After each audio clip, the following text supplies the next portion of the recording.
In this video, I'm going to show you how to decorate this Bubble Guppies cake. Hi, it's Karolyn. If you want to learn how to bake and decorate amazing cakes, then I would love for you to join me by hitting subscribe and the bell. If you want to skip the intro and get right into the video, there are chapters linked below. So I'm going to show you how to decorate this adorable Bubble Guppies cake, and I am starting with my cakes already baked, filled, iced, and they are in the refrigerator waiting to be decorated. I do have videos showing you how I bake, fill, ice, refrigerate cakes, make icing, make fondant. All of that is going to be linked in the description. And also, any of the tools that I use and any other videos that I may reference will be linked down there as well. And before we get started, I just want to let you guys know that I am now available for personal one-on-one phone calls or Zoom calls. All of that information is linked in the description. So let's get started. To start, all of my fondant has this Gum-Tex powder, Tylose powder mixed into it. It's going to help your fondant set harder and be a lot easier to work with. I rolled out this orange fondant really thin, and this is going to be a topper, so I want to show you what not to do. Don't just roll out your fondant and have wrinkles in the back because you're going to be able to see it. So what I like to do is knead it together and then find a smooth area, fold it in on itself, and now you have a smooth top and a smooth bottom. So when you roll it out, the top and the bottom are going to be nice and pretty. And I'm rolling it about a ½ inch thick, and let's set that aside. I have a piece of non-skid pad underneath my cutting board so it doesn't slide around, an X-Acto knife and a wet paper towel, a Dresden tool, and a little bit of water. And I have this number cutter, and I will try to find this and link this below, or you could use any number cutter that you want. And I just like to make the impression and then use my X-Acto knife to cut it out, just so I get cleaner cuts. And anytime that I cut anything out of fondant, I'm going to take the time and smooth my cuts with my fingers, and then I'm just going to get a little bit of water on the back of this number one and flip it on top of the white fondant that I rolled out. Now, anytime I cut anything out of fondant that is thick, I'm going to make a shallow cut first. So I'm just sticking the tip of the blade in there to create a line that I can use as a guide. And then once I have that line, I stick the tip all the way down to the cutting board and cut it out. That way I'm not going to mess up the fondant. It looks a little rough when you cut something out. So just take your time, flip it over, smooth those cuts, smooth those jagged edges, use your tools, use your fingers, and just make it look nice and pretty. Now I have a skewer here. I'm going to twist it. Don't jab it in there. Don't make it too high or too low. Put it right in the center, and I'm screwing the skewer in there. I did wet the skewer so it sticks to the fondant. And then I'm just going to set that on another cutting board, and let's set that aside. Now I have these edible images that I printed out. I have videos showing you how I work with edible images, and I will link that in the description. But what I want to do is cut an even white border the entire way around all of these images. Now this pictures that I use will be linked in the description. And once I have that, I'm going to set that aside. I do have this thin white fondant. It does have Tylose powder mixed into it. And I'm just going to do that for all the characters, cutting a thin white border around all of them. Once that's done, I'm going to flip them over on some paper towels and get a little piping gel on a paintbrush, and I'm going to paint piping gel on the entire back of that, and then flip it over and press it down onto the white fondant, and do that for all of the pieces. And now I have my wet paper towel and the X-Acto knife, and I'm just going to quickly cut all of these out of the fondant. Once I cut them out, I am going to smooth my cuts, and you can see how nice it looks from the front and the back. And I'm just going to set that aside and cut out all of the pieces and keep them on a cutting board here, and let's set those aside. Now let's stack the cake. So I got this out of the fridge. I'm marking the front. Well, it looks most symmetrical. That's the front of the cake. I'm using my little ruler, measuring my straws, and cutting off that marker that I made, sticking the straws in the cake. Now I have a stacking tutorial that goes into complete detail on how I stack cakes, and that is going to be linked in the description. So I made sure it's level. My hands are clean whenever I stack these cakes, and I'm just going to stack the next tier on top. Make sure it's level, get the straws in there, get some buttercream down, then stack that top tier on. And this one, I measured it and it looks like it wasn't level. So I want to lift that up, get a little bit more icing on that left side where it was hanging down a little too much, and then stack that back on. And then now I can look and the bubbles in the middle, and it is level and it is all pretty. So let's dowel this cake and fill in that hole with some buttercream and put that back in the fridge. Now I want to make the shells, so I have these white candy melts and a little bit of brown, so I'm going to pour them into a bowl and get just a little bit of the brown into another bowl, and let's put these in the microwave for about a minute to melt. Once they're melted, I'm just going to mix it around, and I'm going to add the brown to the white, and I just want to swirl it. I don't want to completely mix it in. That was probably a little too much brown that I used. I probably would use half of that, but I'll still make it work. So I'm filling these molds here and using a knife to even it off and then smacking against the countertop to get rid of any bubbles. And repeating that process until I have all the molds filled with chocolate, and let's set that in the fridge so the chocolate can set. Now I have this mold, it's a Wilton mold. I'm getting a little bit of Crisco shortening in the cavities that I'm going to be using. And I'm going to rip off a little bit of orange fondant, dip my hand in some cornstarch and press that down into the mold, lift it up, and then I'm just going to cut the excess fondant away. So I'm going to make 4 stars. I'm going to do 2 of the big ones and 2 of the little ones.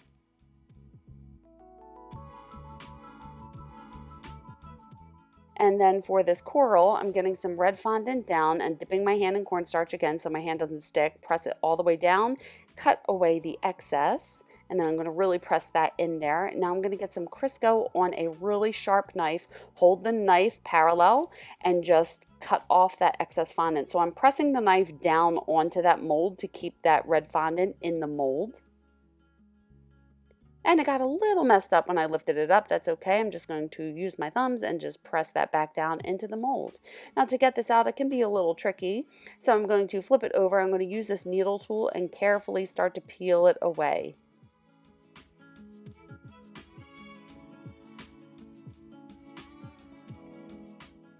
Beautiful. I'm going to do the same thing. I think I made about 4 of these. Now I have these ball tools and I'm going to make these little I don't even know what they're called, but little under the sea decorations. Roll it into a ball, use the ball and press a little indent in there. And then I'm going to make this one come to a point and then use the ball tool. So I'm going to stick that point into the cake. You'll see what I do a little later.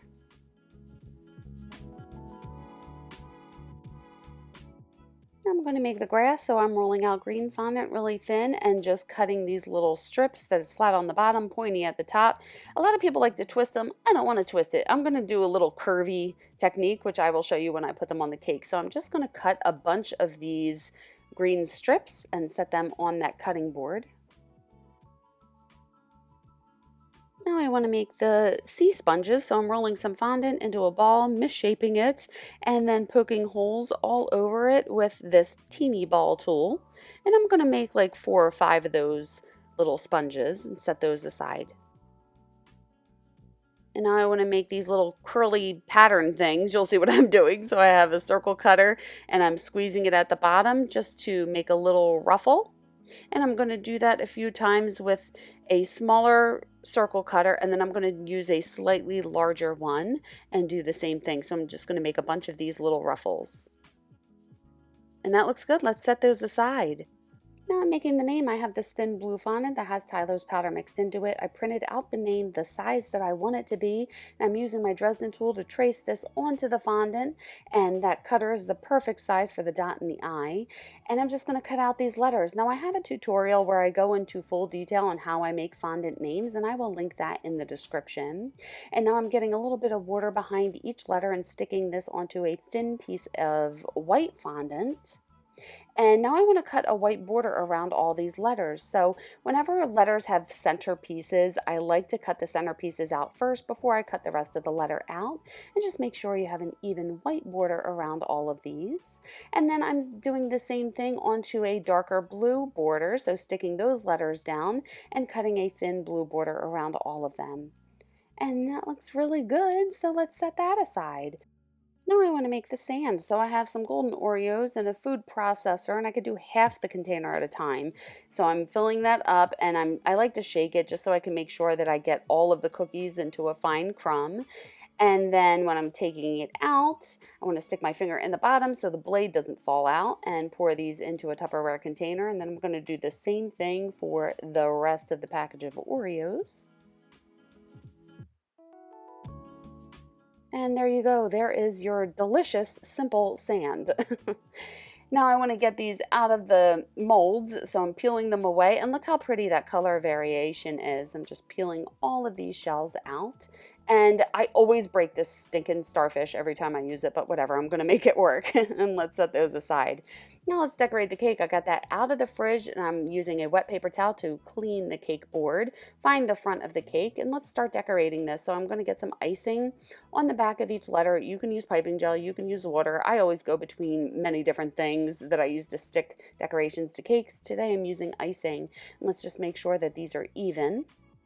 And now I have some piping gel, and I'm going to get some piping gel behind this coral and stick that to the cake. Get a little bit of icing behind the starfish and stick these down. So I'm just trying to figure out what looks best. That looks okay there. So, okay, let's get some piping gel behind there and stick that there.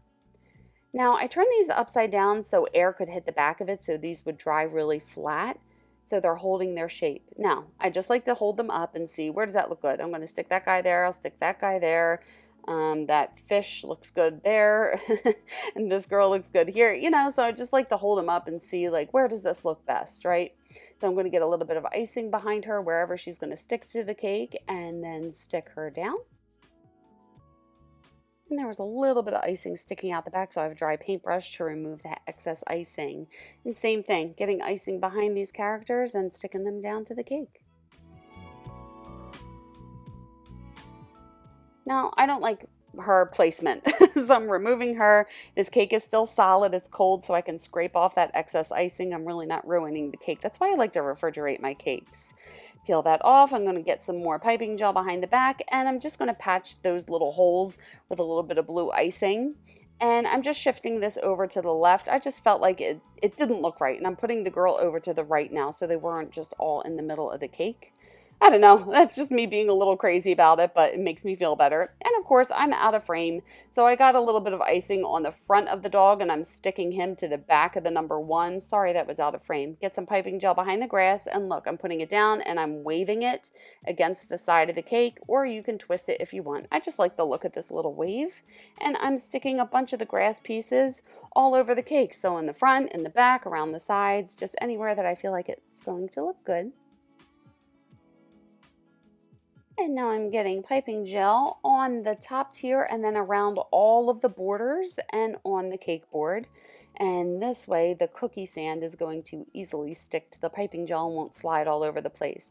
So I have this really teeny spoon, and I just like to spoon it on there very carefully because I don't want that falling down the sides of the cake. If the crumbs fall down the side of the cake, then they stick to the cake, and it's super annoying to try to clean it up. And get a little toothpick in the bottom of this one and anchor this down into the top of the cake. And I'm just going to get some icing behind decorations. Look, I'm trying to think, like, where does that look good? That looks good there. And then I'm going to stick this here, you know, so I'm just kind of looking and trying to figure out where these decorations are going to look best. And I'm using the tail of that to stick that in the cake, and the tail of those little ruffles to stick those down as well. I'm going to get a little glue on the cake board in the back of that ribbon, and then wrap it with the ribbon where it overlaps in the back. Get a little bit more glue down and push the rest of the ribbon down. And now I have an icing bag with a tip number 4. I want to make some bubbles, so I'm squeezing harder at the bottom because I want the bubbles to be bigger. And then as I lift up, I'm using less and less pressure to make the dots a little smaller. And I'm just doing that all over the cake as well. And then there's points, so I want to dip my paintbrush in some water and press those points in so it doesn't look weird. And there is the cake. How adorable.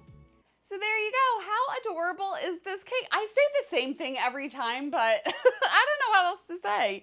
How adorable is this cake? And it is easy-ish. I highly recommend that you get your edible printing supplies from Icing Images. I have been shopping there for years, and it was recent, maybe within the past year, that I became affiliated with them. So I do have an affiliate link, and I'm going to put that in the description.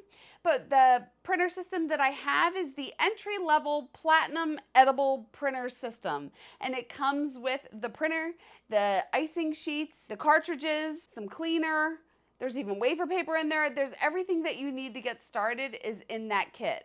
I have tons of videos showing you how I use edible images and how I work with my printer and clean it and maintain it, and all of that will be linked below. But I just love this design. It's so colorful and so pretty, and the reason I say it's easy-ish is because you can print out the pictures of the characters and then you can use molds to make most of the decorations. So this cake is 4-inch, 6-inch, and the bottom tier is an 8-inch, and it feeds about 40 people or so. So I think that's it. What new techniques did you learn in this video? I would love to know. Leave it in the comments below. Please like this video if you liked it, and if you are enjoying my tutorials, I would be so grateful if you could buy me a coffee. My link is pinned in the comments below. And you can keep in touch on socials and check out my website. Everything is listed in the description. And if you want to stick around, you can watch this video next and hit subscribe and the bell if you haven't already. Thank you so much for watching. I love you guys. And remember, it's cake, have fun. I will see you on the next one. Bye.